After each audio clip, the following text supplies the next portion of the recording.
কালাইনে উদ্ধার এক তরতাজা যুবকের মৃতদেহ। এলাকা জুড়ে চাঞ্চল্য। সৎসঙ্গ আশ্রম রোডে ড্রাগস ব্যবসা বন্ধের দাবি স্থানীয়দের। আজ সকালে কাছাড় জেলার কালাইন সৎসঙ্গ আশ্রম রোডে বালিকা বিদ্যালয় ও রিলায়েন্স ট্রেন্ডসের মধ্যবর্তী স্থানে এক যুবকের মৃতদেহ উদ্ধারের ঘটনায় চাঞ্চল্য ছড়িয়েছে পুরো এলাকায়। সূত্রের খবর, মৃত যুবকের পকেট থেকে একটি ভোটার আইডি কার্ড উদ্ধার হয়েছে। ওই পরিচয়পত্রের ভিত্তিতে মৃত যুবকের নাম কালামউদ্দিন বলে শনাক্ত করা হয়েছে, যিনি কালাইন ধুমকরের বাসিন্দা ছিলেন। ঘটনার খবর পেয়ে সঙ্গে সঙ্গেই পুলিশ ঘটনাস্থলে পৌঁছে তদন্ত শুরু করে। পরিস্থিতির গুরুত্ব বিবেচনা করে কাটিগড়া সার্কেল অফিসারও দ্রুত ঘটনাস্থলে ছুটে আসেন। পরবর্তীতে ওনার উপস্থিতিতে পুলিশ মৃতদেহ উদ্ধার করে ময়নাতদন্তের জন্য শিলচর মেডিকেল কলেজ ও হাসপাতালে পাঠিয়ে দেয়। যদিও মৃত্যুর প্রকৃত কারণ এখনো স্পষ্ট নয়, তবে কংগ্রেস নেতা সন্দীপ দাস সন্দেহ প্রকাশ করেছেন যে এটি ড্রাগ সেবনের কারণেও হতে পারে। স্থানীয় বাসিন্দাদের দাবি, কালাইন সৎসঙ্গ আশ্রম রোড বর্তমানে মাদক সেবীদের অন্যতম আশ্রয়স্থলে পরিণত হয়েছে। অভিযোগ উঠছে, রাত 8টার পর থেকেই এই গলিতে ড্রাগ সেবনকারীদের আনাগোনা বেড়ে যায় এবং গভীর রাত পর্যন্ত এই অবৈধ কার্যকলাপ চলতে থাকে। সৎসঙ্গ আশ্রম রোডে বসবাসকারী লোকেদের অভিযোগ, আশ্রম সংলগ্ন জনৈক ব্যক্তি দীর্ঘদিন ধরে এই মাদক ব্যবসা চালিয়ে যাচ্ছে। তবে ভয় ও আতঙ্কের কারণে কেউই তার বিরুদ্ধে মুখ খুলতে সাহস পাচ্ছেন না। এমন অবস্থায় এলাকাবাসী কাটিগড়া সার্কেল অফিসার এবং কাছাড়ের জেলা শাসকের নিকট আবেদন জানিয়েছেন, দ্রুত এই মাদক ব্যবসায়ীকে শনাক্ত করে তার বিরুদ্ধে কঠোর ব্যবস্থা গ্রহণ করা হোক, যাতে যুব সমাজকে এই অন্ধকারের পথ থেকে রক্ষা করা যায়। ব্যুরো রিপোর্ট, সংবাদ বাংলা।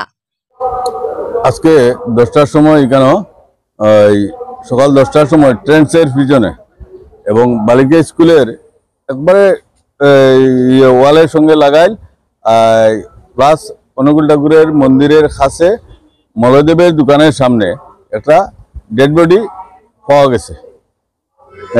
এই ডেড বডিটার পকেট থেকে যে কাগজ পাওয়া গেছে, এটা সেই কাগজ মতে এই ডেড বডিটা দুম করে আজকে যে এখানে যে এই হয়েছে, যেসব ড্রাগসের ব্যবসা চলে খালাইনে, যেসব মদের রমরমা, এটার লাগে আজকের এই যে মৃত্যুর কারণে আমরা মনে করি। আর নাম তো কইতে পারি না, এইখানে অজানা সকালে এই ট্রেন্সর মালিক যখন জেনারেটর স্টার্ট করা তাইছে তখন এ দেখছে যে এইখানে একটা ডেড বডি পাওয়া গেছে।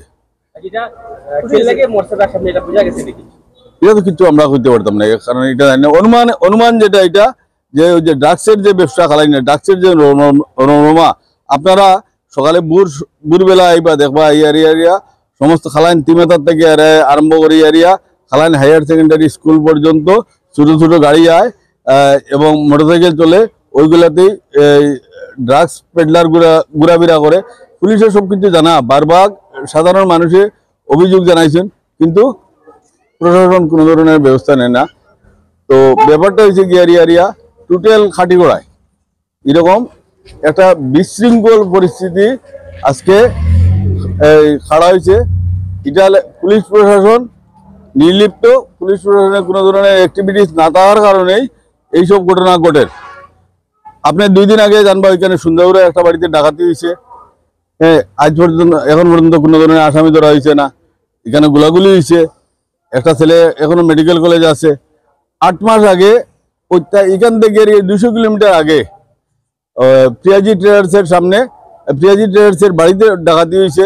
এখানে এসপি সবই এইছেন, কিন্তু একটা আজকে পর্যন্ত কোনো ধরনের আসামি ধরা হয়েছে না।